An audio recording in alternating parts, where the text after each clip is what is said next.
Right on. Now, Chris, there's a million coaches out there promoting whatever they're promoting, whether it's a business, a supplement, get fit quick scheme, whatever it may be.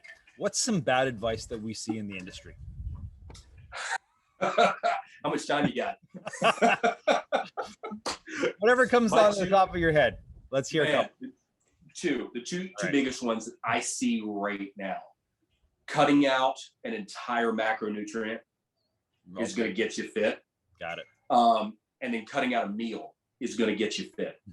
Now, let me say very clearly, I don't hate no carb, low carb diets. I don't hate them.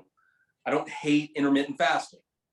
However, we have some fitness influencers who are promoting those two examples as the end all be all for every single person. Every single person should not eat carbohydrates and should not eat breakfast. And there's some problems with that because for most people, they can't sustain their life without a macronutrient.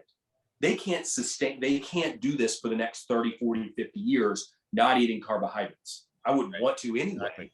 Yep. But they can't do it. So what ends up happening is they cut it out for 3 months. They lose the weight. They look great. They feel good. They introduce them back and the weight balloons. We've seen it. Yep. And raise your hand if that's happened to you.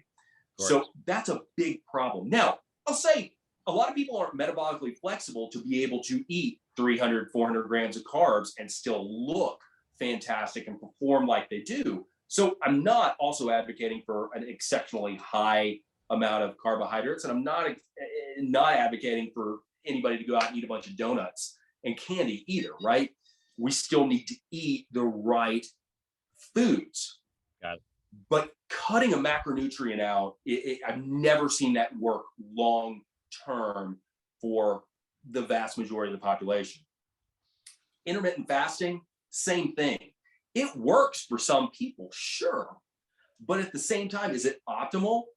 Probably not. And a lot of the research is showing it can work, but it might not be optimal for everyone. And that's a big thing that a lot of fitness influencers are missing is that, yes, you're going to lose weight intermittent fasting, but it's simply because you're in a caloric deficit.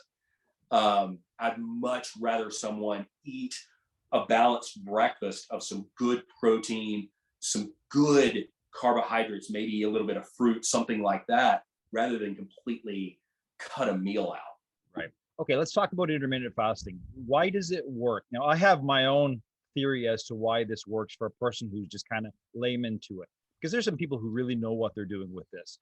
But then a lot of people just say, okay, I'm going to cut my meal down to eating between 2 o'clock in the afternoon and 6 p.m.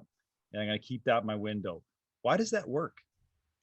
For most people, it's going to work because you're cutting calories out. You're cutting a huge amount of food out of your diet. And let's think about it this way. If you're going to McDonald's or your fast food restaurant, you're getting a couple of biscuits for breakfast and you cut those out. Well, yeah, I'm a fan of that. I don't want you to eat that junk. So I'm okay with you cutting that out. And if you're cutting that out and not replacing it with anything, you're going to lose weight. And more than likely, you're probably going to feel better too. So yes, I'm a fan of that. For most people, it's simply the matter of they're reducing their caloric load, their caloric intake, so they're going to lose weight. And there's a structure to their diet now. 100%. I think that's they do have a structure. Like how many people just at the the spur of the moment say, I'm kind of hungry, I'm going to go in and get some peanuts, or I'm going to go get a glass of milk. There's no structure to their diet. They succumb to every single whim and they just have what they want. Those calories add up. Add up quickly. They add up quickly. I'm not always a fan of every single person counting their calories, but you're right. If you have someone, and when I start coaching someone, I usually have them count their calories for a little bit. They're amazed at how fast those calories add up. Grab a handful of nuts, weigh it out, see how many calories that really is. Yeah, amazing. It's a lot. You're 100% right. That glass of milk, that's going to add up quickly. If you do that over the course of a week, the pounds can pack on very fast. So that's a really good point. It adds structure.